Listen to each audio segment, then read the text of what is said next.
ब्रह्मा ने सृष्टि को 4 युगों में बांटा था, सतयुग, त्रेता युग, द्वापर युग और कलयुग।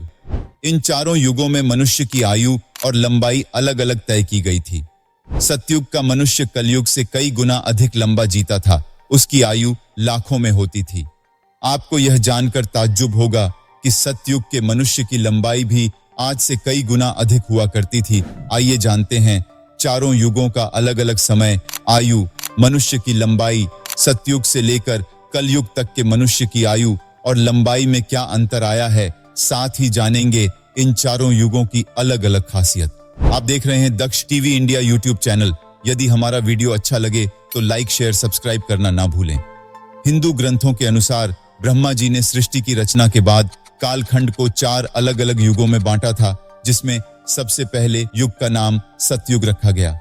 ब्रह्मा जी ने इस युग की कालावधि 17,28,000 वर्ष तय की थी। इस युग में मनुष्य की आयु 1 लाख वर्ष थी। मनुष्य की लंबी आयु के साथ साथ उसकी लंबाई भी अधिक होती थी, यानी कि कलयुग से 7 गुना अधिक, लगभग 32 फीट। लिंग पुराण के अनुसार इस युग का मनुष्य निस्वार्थ और निरोगी होता है। यहाँ बीमारी नाम की कोई चीज नहीं होती। सतयुग का मनुष्य प्रेम और भाईचारे से रहता है, उनमें आलस्य बिल्कुल नहीं होता है। सतयुग का मनुष्य धार्मिक होता है, वे प्रभु के नाम का जाप और अनुष्ठान करते हैं। इस युग में धर्म के 4 पैर हैं, यानी कि पाप नाम की कोई चीज नहीं होती है। सभी मनुष्य आज्ञाकारी और कर्तव्यनिष्ठ होते हैं। सभी बहुत सुखी होते हैं और दुख का यहाँ कोई स्थान नहीं होता। नंबर 2 पर आता है त्रेता युग। यह सतयुग के बाद शुरू होता है। इसकी कालावधि 12,96,000 वर्ष होती है। इस युग में मनुष्य की आयु 1 लाख से घटकर 10,000 वर्ष रह जाती है। मनुष्य की लंबाई भी 21 फीट के आसपास रह जाती है। इस युग में पाप प्रवेश करना शुरू कर देता है, यानी कि धर्म के केवल 3 पांव रह जाते हैं। मनुष्य में स्वार्थ की भावना आने लगती है, उसमें द्वेष भावना भी जागृत हो जाती है। इस युग में वर्ण व्यवस्था शुरू हो जाती है। हालांकि पुरुष की अपेक्षा स्त्रियां अधिक धार्मिक होती हैं। इस युग में पुरुष अपने परिवार एवं संतान के प्रति खूब प्रेम भाव रखता है। आंशिक रूप से धर्म घटने लगता है, किंतु अभी भी चौथा पांव पाप का एवं 3 पैर धर्म के है। नंबर 3 पर आता है द्वापर युग। इस युग की कालावधि 8,64,000 वर्ष होती है। मनुष्य की आयु 1000 वर्ष के करीब रह जाती है और उसकी लंबाई भी 11 फीट रह जाती है, यानी कि सतयुग की अपेक्षा 3 गुना कम होती है। लिंग पुराण के अनुसार इस युग का मनुष्य ज्यादा स्वार्थी होता है। वह अपने कर्तव्यों से भी विमुख हो जाता है। मनुष्य धर्म से दूर होने लगता है। उसमें काम, क्रोध व द्वेष भावना पनपने लगती है। द्वापर युग में मनुष्य की पहचान कर्म से नहीं बल्कि जन्म से होने लगती है, यानी कि ब्राह्मण का बेटा ब्राह्मण होता है, न कि वह कर्म क्या करता है इस आधार पर। इस युग में सतयुग की तरह हर वर्ग को वेद पढ़ने की भी आजादी नहीं मिलती है। यहाँ शूद्र को वेद पढ़ने की इजाजत नहीं थी। यहाँ भेदभाव शुरू हो जाता है। इस युग का मनुष्य जातियों में बंट जाता है, उनमें ईर्ष्या घर कर लेती है। यहाँ स्त्रियों का सम्मान कम हो जाता है। मनुष्य अपनी इंद्रियों पर काबू नहीं रख पाता है और स्त्रियों के साथ अत्याचार होने लगते हैं। इस युग के बच्चे अपने माँ बाप का आदर नहीं करते हैं। हालांकि आपको पता होगा कि इन सभी के चलते ही महाभारत का युद्ध हुआ था।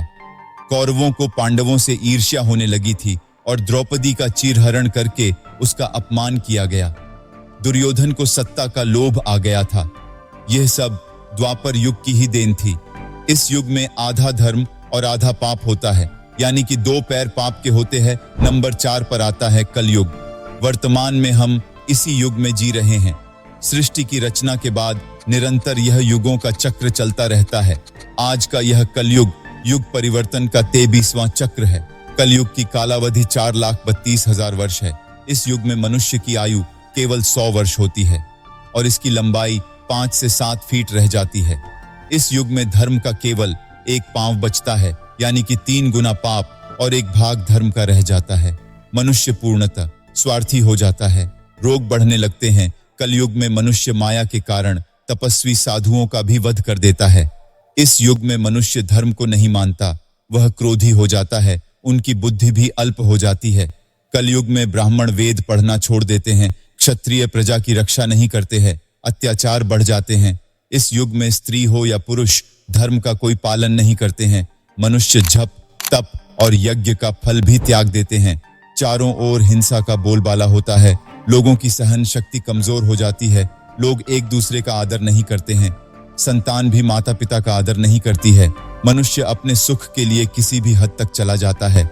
स्त्रियों का कोई सम्मान नहीं होता है, बल्कि उन्हें तो केवल भोग की वस्तु मान लिया जाता है। यहाँ आपको लगता होगा कि युग परिवर्तन के साथ मनुष्य की आयु, लंबाई और उसके गुणों में ह्रास क्यों होता है। दोस्तों, कहा जाता है कि हर युग में मनुष्य प्रकृति से दूर होता चला जाता है। सतयुग की अपेक्षा त्रेता युग में मनुष्य में अधिक दुर्गुण आ जाते हैं। उसमें काम, क्रोध और लोभ बढ़ जाते हैं। उसके खान पान में भी गिरावट होती है। इस कारण रोग भी बढ़ने लगते हैं। मनुष्य की शक्ति क्षीण होने लगती है। कलयुग में यह सबसे ज्यादा देखने को मिलता है। इन्हीं वजह से मनुष्य की आयु, लंबाई एवं शक्ति में निरंतर गिरावट होती रहती है। तो यह था अपना दक्ष टीवी द्वारा युग वर्णन। साथियों, आपको इन 4 युगों की यह बातें कैसी लगी, ये कमेंट बॉक्स में जरूर बताना। मिलते हैं फिर से ऐसे ही एक और जानकारी से भरे वीडियो के साथ। यदि वीडियो पसंद आता है तो चैनल को लाइक, शेयर और सब्सक्राइब करना बिल्कुल ना भूलें। धन्यवाद।